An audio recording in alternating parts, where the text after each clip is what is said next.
This is something enormous. It is about a final control, and it's the United States saying there may be another power in the world, but we will be the ultimate power. Quite explicitly, the US and the EU are saying that they want these new trade agreements to form the blueprint, the template for all future trade deals. And that means they're rewriting the rules of the global economy, and that means for everybody.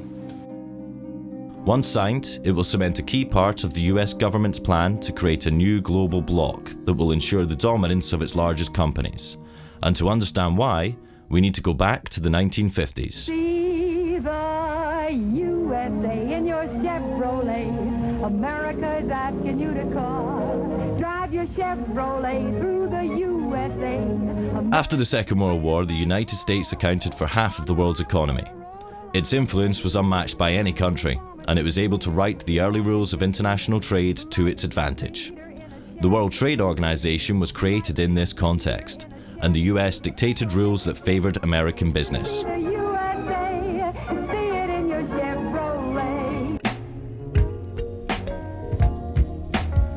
But as economies like China and India joined the WTO, it became a more democratized arena, and the US found it harder to control its decision-making.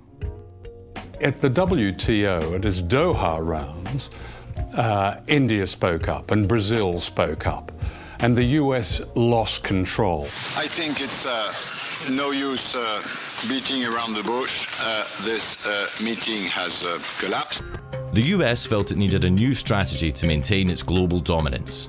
So in the classical American style, they went big. To bypass the WTO, they're creating the biggest international agreements that the world has ever seen. They're called the three big T's. The Trans-Pacific Partnership, or TPP, the Transatlantic Trade and Investment Partnership, or TTIP, and the Trade in Services Agreement, or TISA. And they're all being negotiated in secret right now. We only found out when WikiLeaks was able to leak parts of them.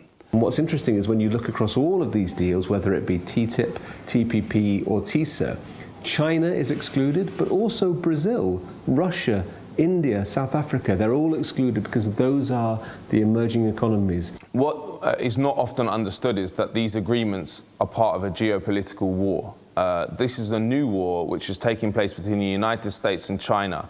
The United States is very scared of the rise of China, so it has moved to militarily encircle it through what is called the pivot to Asia, and now it's moving on to doing that economically. The basic idea which comes across from reading US strategy papers is the construction of a new grand enclosure.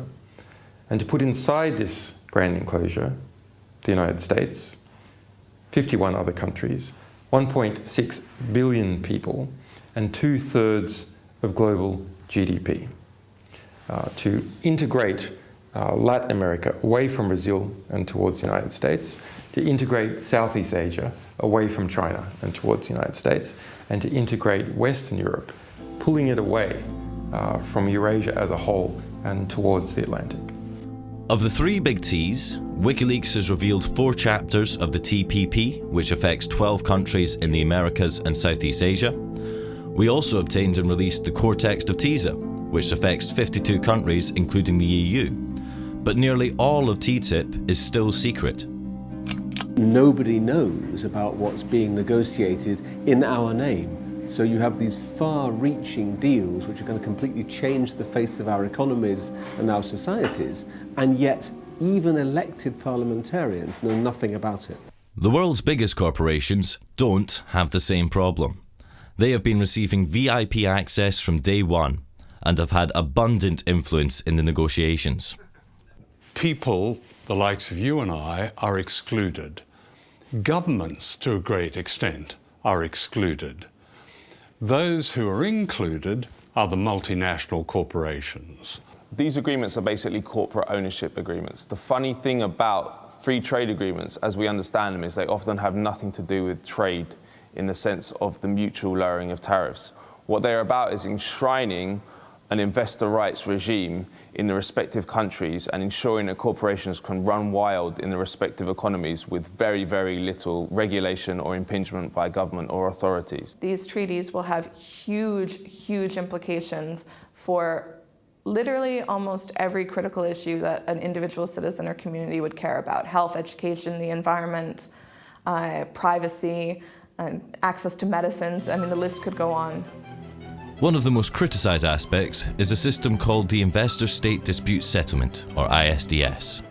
It's a secretive international tribunal that allows companies to sue states over virtually anything that they can claim affects their investment. If a protest affects their profits, they can sue. If laws affect their profits, they can sue. If new regulations might impact where or what they want to do with their money, they can sue. This is a new power which will be handed over to US corporations to sue the governments of Europe in a parallel judicial system which is available to them alone.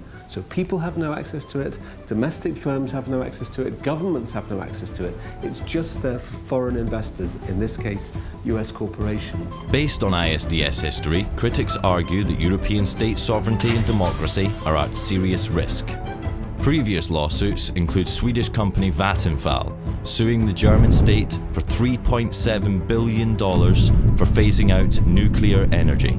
British American Tobacco sued Australia for passing a law limiting cigarette advertising. The French company Veolia sued Egypt for raising the minimum wage.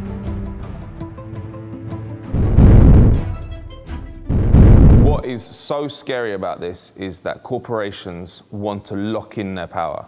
So they not only want increased power, but they want to make it impossible for sovereign governments to reverse the changes which are going to give them power. So, for example, with TTIP, if it passes with ISDS in it, the privatisation of the National Health Service, which is happening in the UK, can never be reversed. What is democratic about an enormous imposition of power on countries whose citizens have no way of knowing what's going on, of debating it, or influencing their government in its decision? That's anti-democratic. The history of these agreements shows that they're very difficult to change unless people can see what's in them. And that's why they're kept secret. Because when the contents are revealed, it generates an opposition. WikiLeaks has had considerable success delaying the TPP and opening up the debate around it and the teaser by releasing the secret draft texts. Our publication of an earlier proposed US-EU agreement, the ACTA, killed it entirely. Help the world become a more transparent place. Do your part. Go to wikileaks.org/TTIP-reward.